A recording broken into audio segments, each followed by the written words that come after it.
Olá!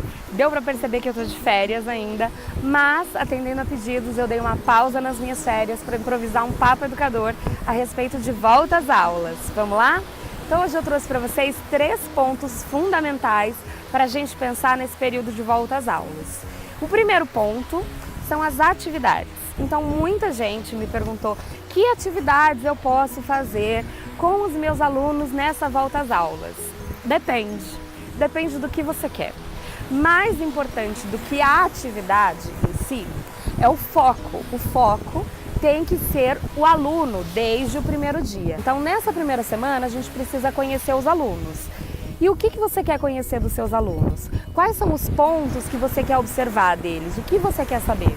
A partir disso, você vai definir quais são as atividades que você quer aplicar, desenvolver nesses primeiros dias com eles, para que você consiga atingir os seus objetivos, observar aqueles pontos específicos que você estabeleceu e conhecer melhor a sua turma, que possibilita depois você desenvolver atividades que vão de fato proporcionar um avanço, né, nas potencialidades desse aluno.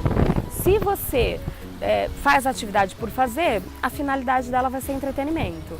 E atividade por entretenimento não pode, né? Pode para a criança tem que brincar, se divertir, para ela é entretenimento. Para o professor não pode ser, ele tem sempre que ter uma finalidade extra em cima disso. O que nos leva ao ponto número 2, o que observar? A gente precisa delimitar o olhar, porque senão você fica com muita coisa e não olha nada, não observa nada. Então nesse primeiro ponto, o que você quer saber dos seus alunos, né? Eu recomendo sempre a gente começar por o que ele gosta mais, quais são as atividades que ele tem mais afinidade, quais são as que ele tem mais dificuldade, que tipo de dificuldade é essa, então qual é a dificuldade, porque aí você já vai apontando outras perguntas, que tipo de dificuldade é essa e o que eu posso fazer no meu próximo planejamento para ajudar esse aluno com essa dificuldade, né? Não dá para observar todos ao mesmo tempo, você vai ter aquela visão geral, mas eu recomendo que você divida a turma em blocos. Se você tem uma turma grande como a minha, de 35 alunos, divide, sei lá, 10 num dia, 10 no outro, para você focar um pouco mais na observação daqueles alunos e fazer a anotação no fim do dia sobre eles, sobre os pontos que você observou naquele dia daqueles alunos. Então é importante observar não só a questão comportamental, né, aquele que obedece às regras e não obedece às regras, mas também a questão da interação, como ele interage com os outros alunos, quais são as dificuldades de interação, por exemplo.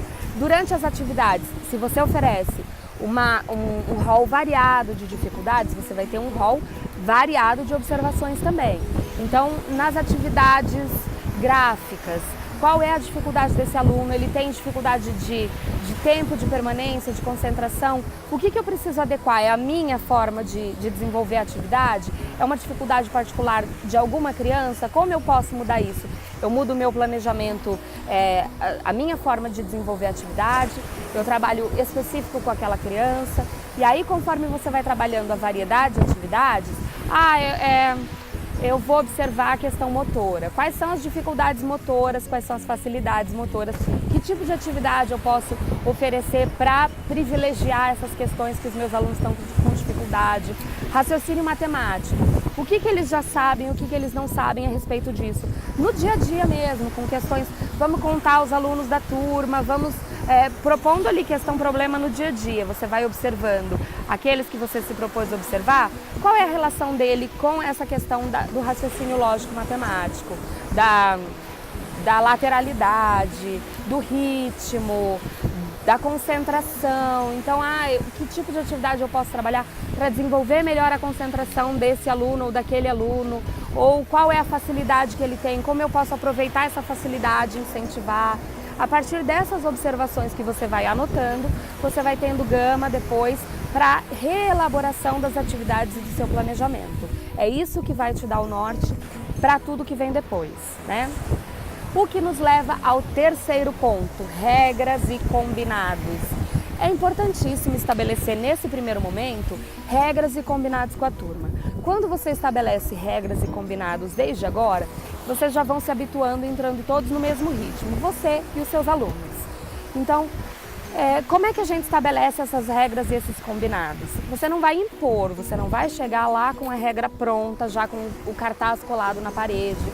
O que você vai fazer nesse primeiro momento é estabelecer com eles. Faz uma roda, problematiza o que pode, o que não pode e principalmente por que pode e por que não pode. Porque a criança precisa entender, desde muito pequena, que quando eu digo não pode, tem um motivo, não existe por que sim e por que não. Né? Do mesmo jeito que eu não aceito que eles me digam por que sim ou por que não quando vão me justificar alguma coisa, eu quero que eles elaborem essa resposta, eu vou ajudar eles a elaborarem essa resposta, dando eu mesma a elaboração das minhas respostas para eles, porque eles também merecem o respeito de uma justificativa. Então, se eu digo que não pode fazer alguma coisa, eu tenho que dizer por quê. E é interessante levantar com a turma o porquê. Tem coisas que não pode. Agredir, por exemplo, é uma regra, premissa básica, né, da humanidade.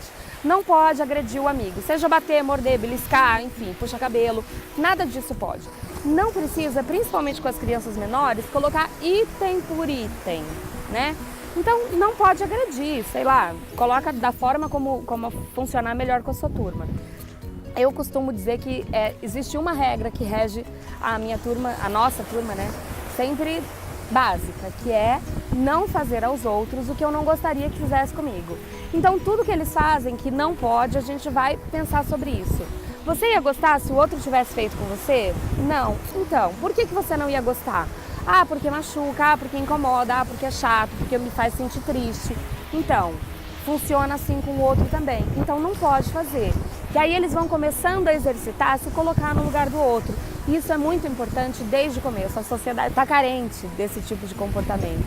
Então é importante a gente exercitar desde a primeira infância. A partir disso, você vai construir com seus alunos os combinados do que pode, do que não pode e de por que não pode. Ah, não pode correr na sala. Legal, por que não pode? E aí a turma vai levantar diversas possibilidades de por que não pode. Pode ser que na minha turma, por exemplo, eles decidam que não pode porque se eu correr o espaço é pequeno e a turma é numerosa, não tem espaço, eu vou acabar me machucando ou machucando o amigo. Então, para evitar acidentes, por isso que não pode. Ou pode ser que eu tenha espaço, mas a turma decida que não pode porque vai atrapalhar a concentração de quem está envolvido numa outra atividade, enfim. Isso vocês vão definir juntos, porque quando vocês definem juntos, é muito mais fácil que eles cumpram isso no decorrer do ano, até para você cobrar, né? Então, quando você vai cobrar, olha, lembra que nós combinamos lá no começo? E lembra por que nós combinamos? Lembrar sempre o porquê. Isso também está atrelado a esse momento de regras já ser definido sanção. Sim, sanção.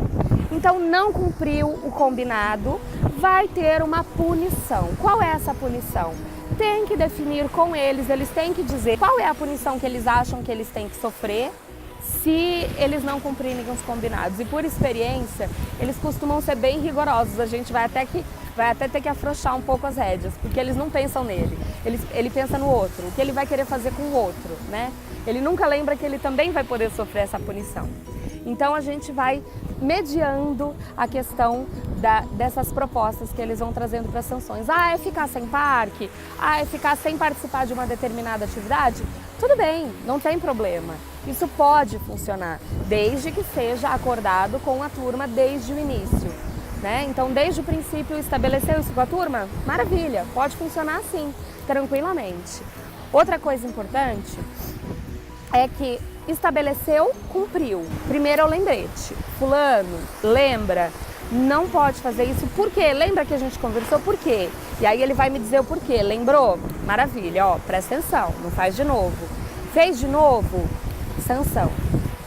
No máximo, eu dou um segundo lembrete e na terceira vez não passa da terceira, é a sanção. A não ser que seja agressão. Com agressão é tolerância zero. Agrediu, já vai ter que sofrer a sanção.